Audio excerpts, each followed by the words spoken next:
Hello everyone, this is Prachi. Welcome to our channel selection mate. I hope आप सब बहुत अच्छे होंगे और आप सबकी एग्ज़ाम की तैयारी भी बहुत अच्छी चल रही होगी।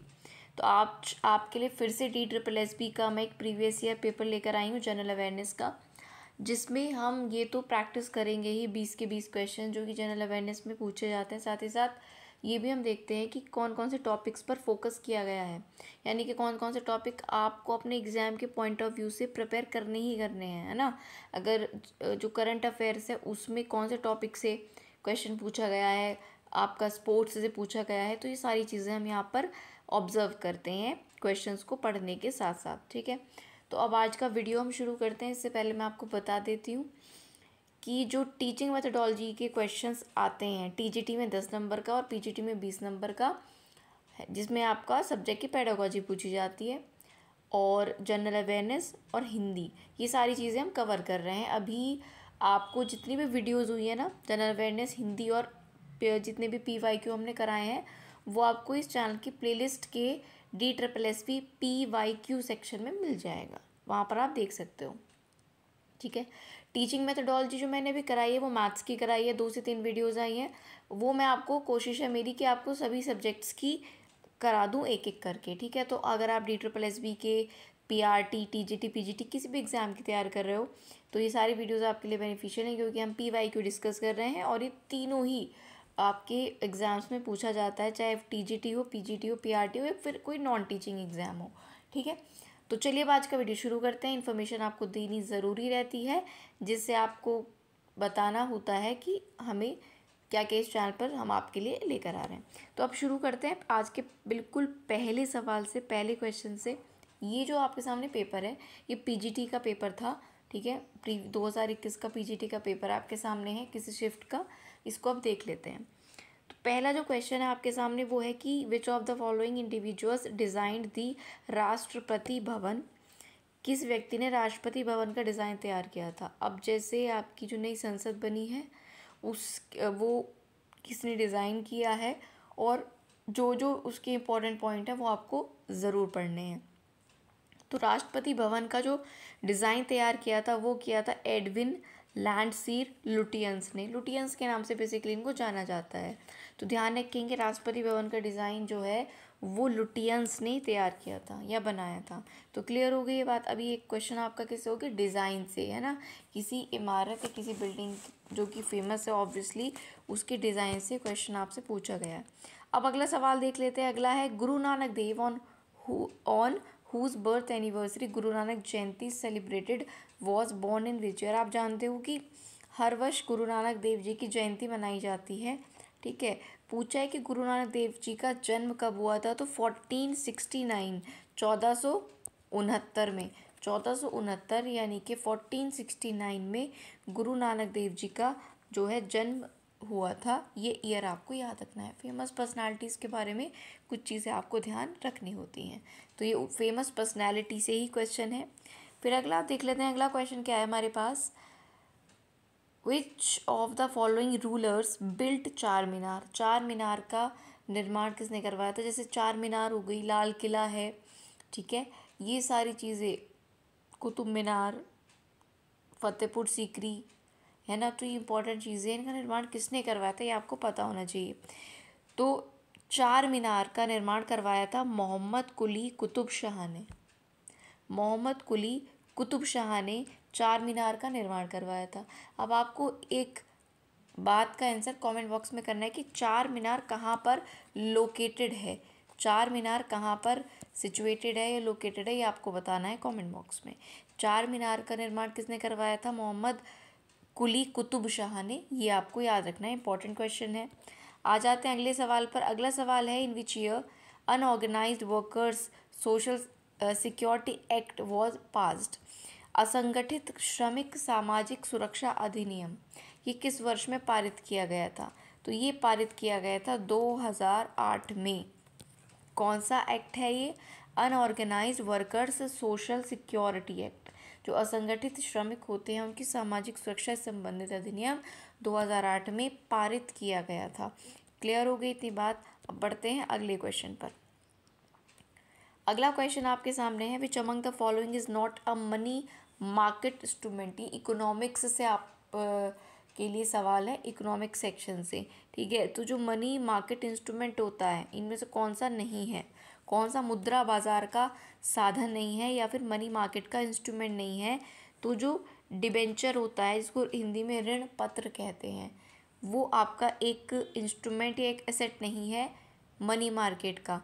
इसका मतलब ये है कि cash management bill, certificate of deposit और कमर्शियल पेपर, याद रखिएगा मनी मार्केट के 3 इंस्ट्रूमेंट यहाँ पर गिवन है, वो ध्यान रखो, cash management bill, certificate of deposit और कमर्शियल पेपर, नकद प्रबंधन विधेयक, जमा प्रमाण पत्र और वाणिज्यिक पत्र, ये आपके मनी मार्केट के इंस्ट्रूमेंट होते हैं, जबकि डिबेंचर नहीं होता है। अगली बात आ जाती है, अगला question, what is the pH value of neutral solution. जो उदासीन विलयन होता है ना, न्यूट्रल, जो कि ना तो एसिडिक होता है ना बेसिक होता है, ना अम्लीय होता है ना क्षार, न्यूट्रल होता है वो सॉल्यूशन, उसकी पीएच वैल्यू 7 होती है, ठीक है। उसकी वैल्यू क्या होती है, 7 होती है। तो जिसकी पीएच वैल्यू 7 होगी उसको न्यूट्रल सॉल्यूशन या फिर उदासीन विलयन कहा जाएगा। अगला सवाल आपके सामने है, विच of the following elements has a valency of 2। Valency यानी कि संयोजकता, ठीक है, ये आपका केमिस्ट्री से सवाल है। इनमें से कौन से एलिमेंट की जो वैलेंसी यानी संयोजकता है वो 2 है, तो बेरिलियम की जो संयोजकता होती है वो 2 होती है, किसकी, बेरिलियम की।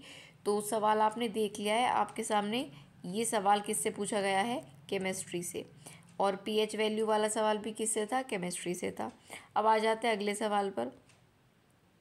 अब अगला क्वेश्चन आपसे पूछा है कि lower most layer of soil, उसको क्या कहेंगे, सॉइल की जो सबसे निचली परत होती है मृदा की, उसको बेड रॉक कहते हैं, ठीक है, हिंदी इंग्लिश दोनों में। जो मृदा की सबसे निचली लेयर होती है उसको क्या कहते हैं, बेड रॉक कहते हैं, ये आप याद रखिएगा। अगला सवाल आपके सामने है, the Shyok and Gilgit, the Shyok and Gilgit are tributaries of which river. तो जो श्योक है ना, श्योक और गिलगित है, ये सहायक नदियां हैं सिंधु नदी की। या क्वेश्चन ऐसे भी पूछा जा सकता है कि सिंधु नदी की सहायक नदियां कौन कौन सी हैं, तो उनमें से कौन कौन सी हैं सिंधु नदी की सहायक नदियां, श्योक और गिलगित, ये आपको याद रखना है, अच्छा सवाल है, ठीक। चलिए बढ़ते हैं अगले क्वेश्चन पर। क्वेश्चन आपका अगला कहता है, इन व्हाट ईयर, तो ये आपका आ गया ज्योग्राफी से, नदियों से सवाल। अगला है, in what year did the battle of Plassey took place. Plassey का युद्ध किस वर्ष हुआ था, ये इस पूरे मुझे जनरल अवेयर्स का सबसे इजी क्वेश्चन यहाँ पर लग रहा है। प्लासी का युद्ध आपका हुआ था 1757 में, 1757 में प्लासी का युद्ध हुआ था, ये हिस्ट्री से आपका सवाल है, ठीक। प्लासी का युद्ध याद रखिए, बहुत बार एग्जाम में क्वेश्चन आता है, इजी है, तो इजी क्वेश्चन तो बिल्कुल गलत होना नहीं चाहिए। 1757 में प्लासी का युद्ध हुआ था। चौसा का युद्ध, प्लासी का युद्ध, पानीपत का युद्ध, ये कुछ इंपॉर्टेंट वॉर्स आपको याद रखने होते हैं, ठीक हो गई बात। अगले पर आते हैं। अब ये अगला भी इजी सा ही सवाल है, जिन लोगों ने 1857 के विद्रोह यानी कि रिवोल्ट ऑफ 1857 के बारे में पढ़ा होगा, तो ये शुरू हुआ था मेरठ शहर से, कई शहरों में हुआ था ये, लेकिन इसकी जो शुरुआत हुई थी 1857 के विद्रोह की, वो मेरठ शहर से हुई थी। क्लियर हो गई बात। चलिए बढ़ते हैं आगे। अगला जो है सवाल आपसे कहता है कि विच ऑफ द फॉलोइंग, ये भी आपका हिस्ट्री से सवाल था जो 1857 रिवॉल्ट का था। अगला है, विच of the following individuals was the guardian of Mughal king Akbar, फिर से हिस्ट्री से सवाल है, इनमें से कौन सा व्यक्ति अकबर का संरक्षक था, तो बैरम खान। जिन्होंने एक सीरियल आता था जोधा अकबर, वो भी देखा होगा, उनको भी पता होगा, और जिन्होंने हिस्ट्री पढ़ी है ऑब्वियसली उनको तो पता ही होगा, तो नाम याद रखिएगा। बैरम खां के संरक्षण में अकबर जो थे बचपन से रहे थे। बादशाह अकबर बचपन से जो है किसके संरक्षण में रहे थे, बैरम खान के, ये नाम आपको याद रखना है। क्लियर है इतनी बात। चलो आगे बढ़ते हैं। Who is the only chief justice to be appointed as the acting president of India. ऐसे कौन से कार्यवाहक राष्ट्रपति के रूप में, भारत के कार्यवाहक राष्ट्रपति के रूप में नियुक्त होने वाले एकमात्र मुख्य न्यायाधीश, ठीक है। उस समय पर जब राष्ट्रपति ने कोई के पद पर कोई भी नहीं था, तो मुख्य न्यायाधीश को क्या बना दिया गया था, कुछ समय के लिए एक्टिंग प्रेसिडेंट। तो वो एकमात्र ऐसे न्यायाधीश थे एम हिदायतुल्लाह, ठीक है। ऐसे न्यायाधीश कौन थे, मुख्य न्यायाधीश चीफ जस्टिस थे एम हिदायतुल्लाह, जो कि कुछ समय के लिए राष्ट्रपति भी बने थे। आ जाते हैं अगले सवाल पर। अगला सवाल आपसे कहता है who was the first chief election commissioner of India. और ये इस समय को ध्यान में रखते इम्पोर्टेंट सवाल है, क्योंकि इलेक्शंस होने जा रहे हैं। मोस्ट प्रोबेबली आपका जो एग्ज़ाम है इलेक्शन के बाद ही होंगे, तो ये सवाल वैसे भी आपको याद रखना है ज़रूर। पहले चीफ इलेक्शन कमिश्नर कौन थे? तो सुकुमार सेन थे। पहले CEC बोलते हैं, चीफ इलेक्शन कमिश्नर कौन थे? सुकुमार सेन, याद रख लेना इनका नाम। ये पहले चीफ इलेक्शन कमिश्नर थे सुकुमार सेन। अब याद रखना है कि अब कौन है, क्योंकि अभी हाल ही में अपॉइंट हुए हैं। जो पहले थे उन्होंने जो है रिज़ाइन दे दिया था। अभी हाल ही में नए CEC अपॉइंट हुए हैं, उनका नाम ज़रूर पढ़ लेना, और वो कौन से नंबर के हैं CEC ये भी आपको पता होना चाहिए। ठीक, चलिए, सुकुमार सेन पहले chief election commissioner of India थे। अगला क्वेश्चन है विच of the following individuals is the author of the book Chandrakanta. तो चंद्रकांता के जो लेखक हैं वो देवकी नंदन खत्री साहब हैं। इनका नाम याद रखना है आपको। चंद्रकांता को लिखा है देवकी नंदन खत्री जी ने, इनका नाम याद रखिएगा। आगे सवाल आ जाता है जापान के वर्तमान प्रधानमंत्री कौन है। ये इंटरनेशनल अफेयर से कोई सवाल उस टाइम पूछा गया था। तो इसका मतलब क्या है, देखो करंट का मैं आपको आंसर तो यहाँ पर बता नहीं रही हूँ, क्योंकि उस समय के पॉइंट ऑफ व्यू से पूछा गया था ये सवाल। जनरली भी पूछा जा सकता है, या फिर कोई देश जो खबरों में है ना इस समय, उसके प्रेसिडेंट या प्राइम मिनिस्टर पूछे जा सकते हैं। तो ये चीज़ हमें ध्यान में रखनी होती है। ठीक है, खास करके जो देश खबरों में है उनकी कैपिटल करेंसी, वैसे कैपिटल करेंसी से अब कम सवाल आता है, लेकिन फिर भी कैपिटल उनकी क्या है और उनके प्रेसिडेंट या प्राइम मिनिस्टर कौन है ये आपको ज़रूर पता होना चाहिए। ठीक, उस समय कौन थे? योशिहिदे सुगा, जापान के प्रधानमंत्री। अगला सवाल है what is the name of China's space agency. जो लोग डेली करंट अफेयर्स को फॉलो करते हैं उनमें से मोस्टली बच्चों को पता होगी ये बात, क्योंकि कहीं ना कहीं किसी ना किसी दिन ये न्यूज़ में रहता ही है। तो जो चाइना की स्पेस एजेंसी है उसका नाम है China national space administration, CNSA। China की स्पेस एजेंसी का नाम है CNSA। ठीक है, China national space administration, agency मत लिख देना, एडमिनिस्ट्रेशन। ठीक है, ये पता होना चाहिए आपको। अगला है which company has built the world's biggest airplane ever named Roc. ठीक है, तो कौन सी कंपनी ने विश्व का अब तक का सबसे बड़ा हवाई जहाज बनाया है और उसका नाम है रॉक। तो ये स्ट्रैटो लॉन्च ने बनाया है, कंपनी का नाम है स्ट्रैटो लॉन्च, और स्ट्रैटो लॉन्च ने विश्व का सबसे बड़ा अब तक का हवाई जहाज बनाया है और उसका नाम है रॉक। तो ये आप याद रखना। ठीक है, पढ़ते हैं अगले क्वेश्चन पर। अगला सवाल है who was the winner of US open 2020। तो ये जितने भी आपके US ओपन हो गया, ऑस्ट्रेलियन ओपन हो गया, विंबलडन हो गया, इनके विनर्स ज़रूर आपको पता होना चाहिए। प्रीवियसली आपके एग्ज़ाम से पहले जो भी टूर्नामेंट हुआ है इन चारों में से स्पेशली ये ज़रूर आपसे पूछा जाता है, US open, Australian open, Wimbledon. ठीक है, ये आप ज़रूर पढ़ लेना। ठीक है, तो उस टाइम 2020 का विनर हम यहाँ पर नहीं देख रहे हैं, लेकिन इससे हमें ये ज़रूर आइडिया मिलता है कि इनसे जो है आपका सवाल पूछा जाता है। और आपका आज का लास्ट जो क्वेश्चन है वो है फुल फॉर्म ऑफ ATP, है ना। ATP इसकी फुल फॉर्म पूछी है। तो ATP टेनिस से जुड़ा हुआ है ये इसका। ठीक है, तो टेनिस से जुड़ी organisation ATP, association of tennis professionals. ATP tour होते हैं ना टेनिस में, है ना। तो ATP की फुल फॉर्म, ये भी स्पोर्ट्स से सवाल आपका आ गया। A for association, T for tennis, P for professionals. Association of tennis professionals is ATP, association of tennis professionals, ये आप याद रखना।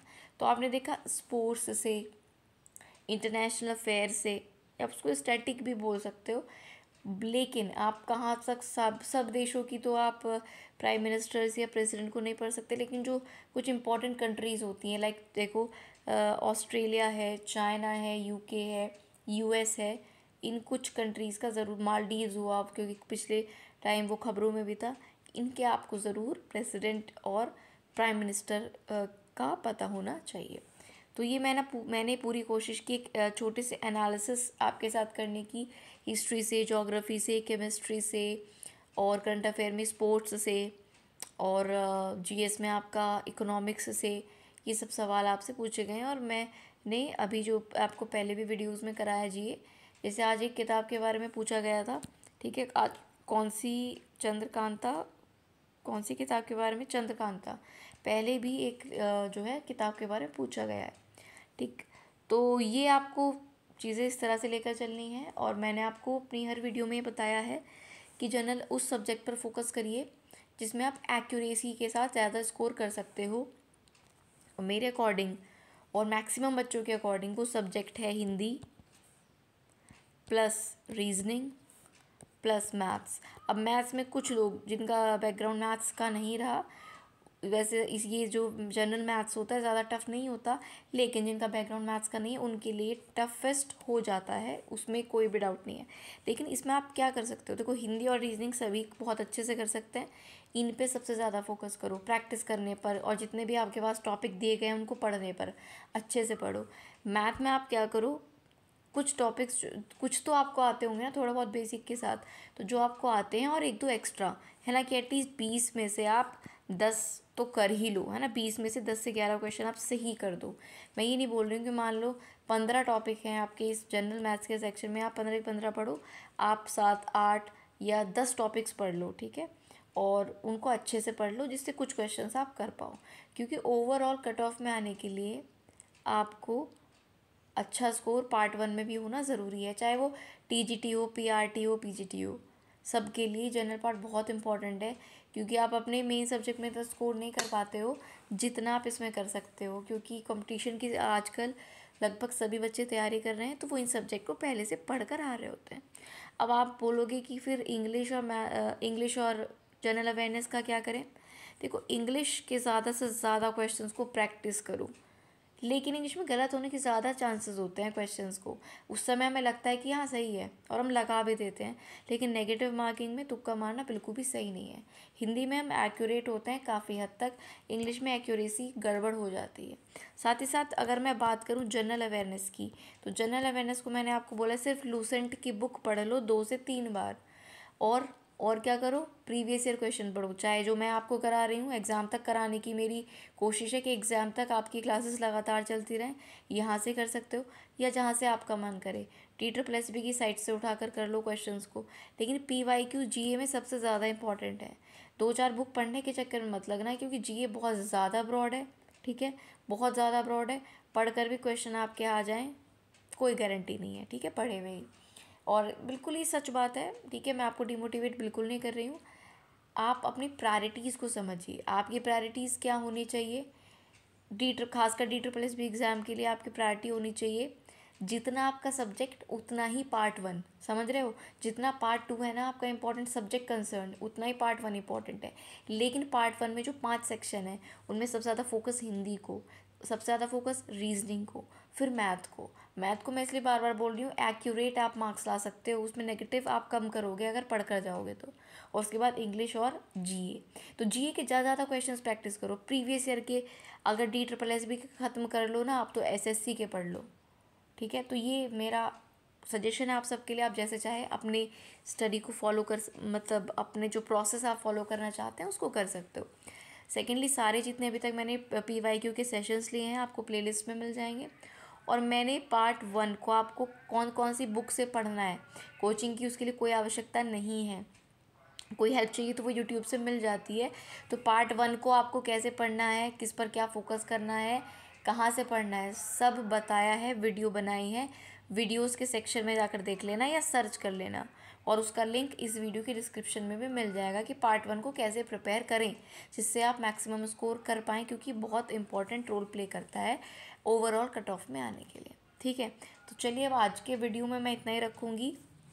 अगर आप में से कोई भी TGT या PGT मैथ्स का एग्ज़ाम देने जा रहा है DSSB का, तो उसकी प्लेलिस्ट, उसकी स्ट्रैटेजी की प्लेलिस्ट मैंने बनाई है अलग, क्योंकि 3 से 4 वीडियोस उसमें हैं, वो आप जाकर देख सकते हो कि आपको कैसे लेकर चलना है इस एग्ज़ाम को क्रैक करने के लिए।